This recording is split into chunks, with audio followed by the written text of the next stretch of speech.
sini saya akan memaparkan materi kompetisi dalam jasa keuangan dan produk dan jasa bank. Materi pertama yaitu kompetisi dalam jasa keuangan. Persaingan di dalam jasa keuangan merupakan istilah yang sering digunakan untuk menunjukkan jenis jasa yang diberikan atau disediakan oleh industri lembaga keuangan. Kompetisi sering dihubungkan dengan situasi persaingan beberapa pihak dalam memperebutkan sesuatu. Adapun variabel yang kemungkinan besar akan menjadi peran dalam persaingan di masa mendatang yaitu jumlah cabang, harga dan jumlah tenaga kerja, dan volume penyaluran kredit. Selanjutnya, kondisi perbankan syariah pasca krisis moneter. Pada pertengahan tahun 1997, krisis moneter terjadi yang diawali dengan melemahnya nilai tukar rupiah. Permasalahan krisis pada perbankan di tanah ini semakin parah dengan terjadinya penutupan 16 bank pada tanggal 1 November 1997 yang menyebabkan permasalahan kompleks. Pada tanggal 26 Januari 1998, berdasarkan Kepres nomor 27 tahun 1998, pemerintahan pembentukan Badan Penyihatan Perbankan Nasional. Setelah 20 tahun, Bank Indonesia melihat kondisi perbankan nasional saat ini sudah menjadi lebih baik. Krisis moneter pada tahun 1998 dan 2008 lalu membuat banyak bank lebih berhati-hati dalam menjaga modalnya agar tidak turun. Data Bank Indonesia menyatakan bahwa per Januari 2019 perbankan memiliki permodalan yang cukup kuat. Selanjutnya, arsitektur perbankan Indonesia. Persaingan perbankan adalah kerangka dasar sistem perbankan Indonesia yang diterbitkan oleh Bank Indonesia pada tanggal 9 Januari 2004. Dengan diterbitkannya arsitektur perbankan Indonesia atau API, perbankan di Indonesia memiliki dasar yang kuat dari sisi modal, regulasi, pengawasan, infrastruktur operasional perbankan, dan keamanan nasabah. Arsitektur perbankan Indonesia membentuk 6 pilar demi kemajuan persaingan dalam dunia perbankan, yaitu menciptakan struktur perbankan domestik yang sehat, menciptakan sistem pengaturan yang efektif, pengawasan bank yang independen dan efektif, menciptakan industri perbankan yang kuat, mewujudkan infrastruktur yang lengkap, dan perlindungan konsumen perbankan. Selanjutnya, program-program arsitektur perbankan Indonesia. Yang pertama, program penguatan struktur perbankan. Kedua, program peningkatan kualitas pengaturan perbankan. Ketiga, program peningkatan fungsi pengawasan. Keempat, program peningkatan kualitas manajemen dan operasional perbankan. Kelima, program pengembangan infrastruktur perbankan. Keenam, program peningkatan perlindungan nasabah. Yang pertama, program penguatan struktur perbankan.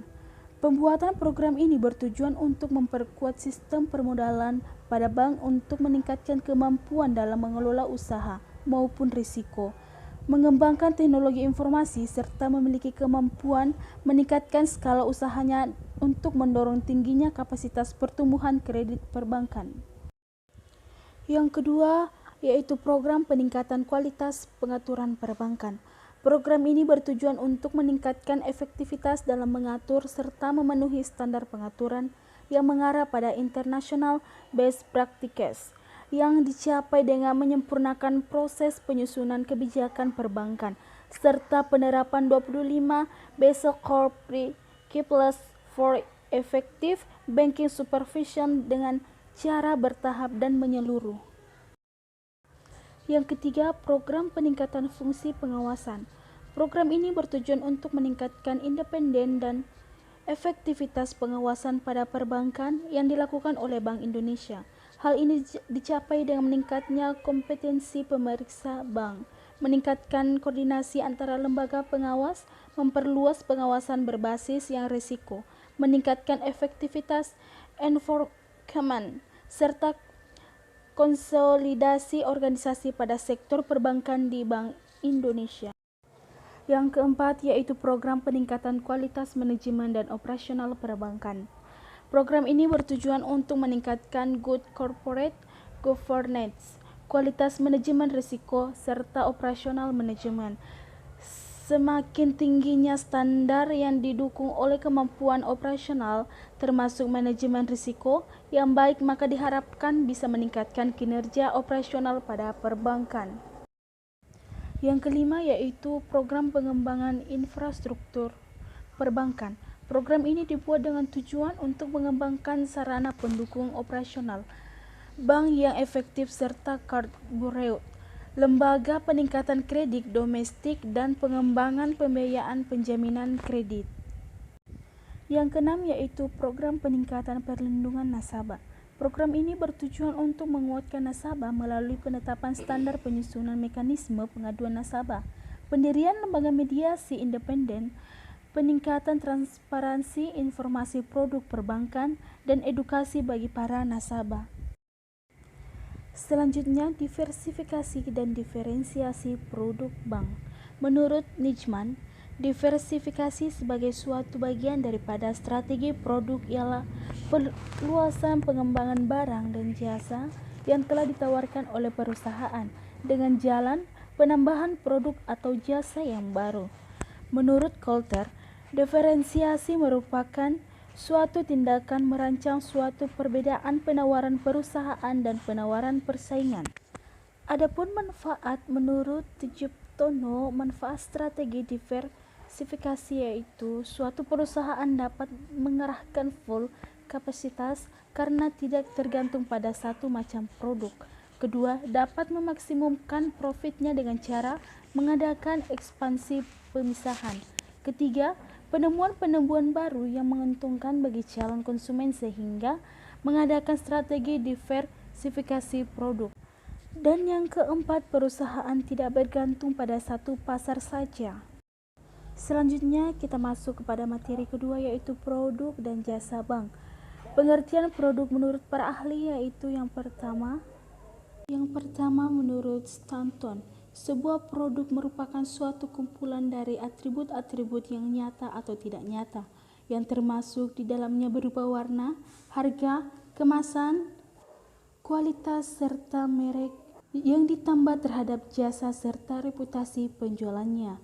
Kedua, Coulter dan Armstrong, produk merupakan semua sesuatu yang ditawarkan di pasar untuk memperoleh perhatian, dibeli, dipergunakan, serta yang bisa memuaskan keinginan maupun keperluan dari para konsumen.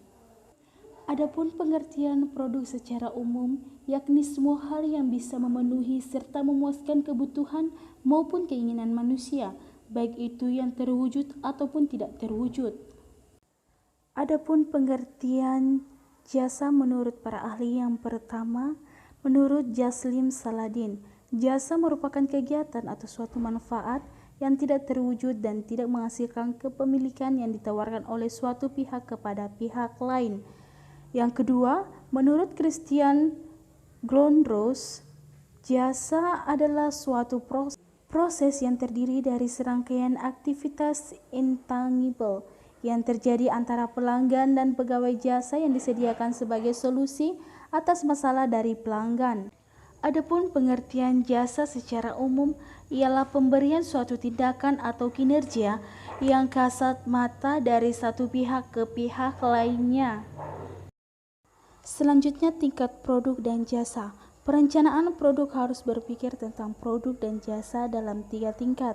Masing-masing tingkat menambah lebih banyak nilai pelanggan.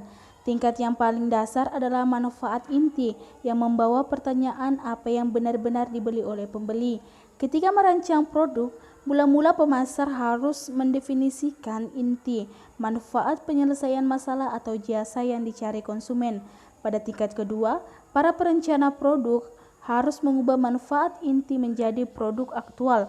Mereka harus mengembangkan fitur produk dan jasa, desain, tingkat kualitas, nama merek, dan kemasan. Pada tingkat akhir atau ketiga, perencanaan produk harus membangun produk tambahan di sekitar manfaat inti dan produk aktual dengan menawarkan pelayanan dan manfaat konsumen tambahan.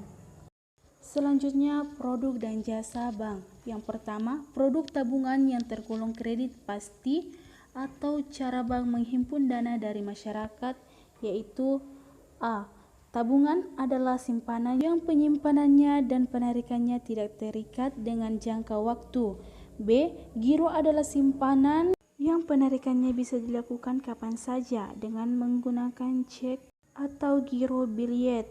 Deposito berjangka adalah simpanan yang penarikannya hanya dapat dilakukan pada jangka waktu tertentu. D. Sertifikat deposito adalah salah satu bentuk deposito berjangka yang surat buktinya dapat diperjualbelikan. E. Deposit on call adalah simpanan yang tetap di bank yang jika akan diambil harus memberikan kepada pihak bank terlebih dahulu. F. Loan deposit adalah pinjaman yang dititipkan lagi di bank dan dapat diambil sewaktu-waktu. Kedua, produk yang tergolong kredit aktif atau cara bank menyalurkan dana kepada masyarakat. A. Kredit rekening koran kredit yang diberikan oleh bank yang dapat diambil sewaktu-waktu sesuai kebutuhan. B.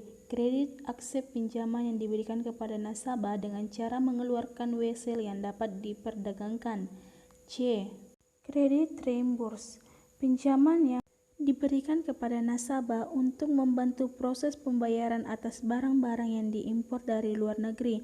Maksudnya, seseorang dapat melakukan impor barang dari luar negeri dan untuk pembayarannya sementara dilakukan oleh bank. Setelah importer mendapatkan pendapatan hasil, barulah ia membayar pada bank sesuai dengan perjanjian semula.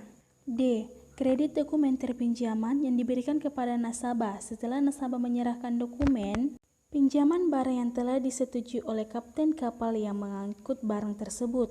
E. Kredit dengan jaminan surat-surat berharga pinjaman yang diberikan kepada nasabah untuk membeli surat-surat berharga dan sekaligus surat berharga tersebut sebagai jaminan. 3. Produk perbankan yang berupa jasa lalu lintas moneter. A. Pengirim uang atau transfer adalah jasa pengirim uang yang dilakukan oleh bank untuk membantu nasabah, baik dalam bentuk rupiah maupun mata uang asing. B. Inkaso atau collection adalah jasa penagih piutang yang dimiliki nasabah atas nasabah lainnya. C. Diskonto adalah jasa pembeli atau penjualan surat-surat berharga yang dijamin oleh bank yang bersangkutan. C. Bankers order atau delegasi kredit adalah pemberian kuasa dari badan hukum atau seseorang untuk melakukan pembayaran sejumlah uang pada jangka waktu yang telah ditentukan kepada badan hukum atau seseorang secara berkala. Jual beli perjalanan. D. Jual beli valuta asing. E. Mengeluarkan kartu kredit. F. Menyediakan jaminan bank. G. Melakukan transaksi jual beli surat-surat berharga. H. Menyediakan ATM atau automatic teller machine. 4. Lembaga keuangan lainnya. Lembaga keuangan bukan bank adalah badan usaha yang bergerak di bidang keuangan, baik secara langsung maupun tidak langsung, yang menghimpun dana dari masyarakat, kemudian menyalurkan lagi kepada masyarakat.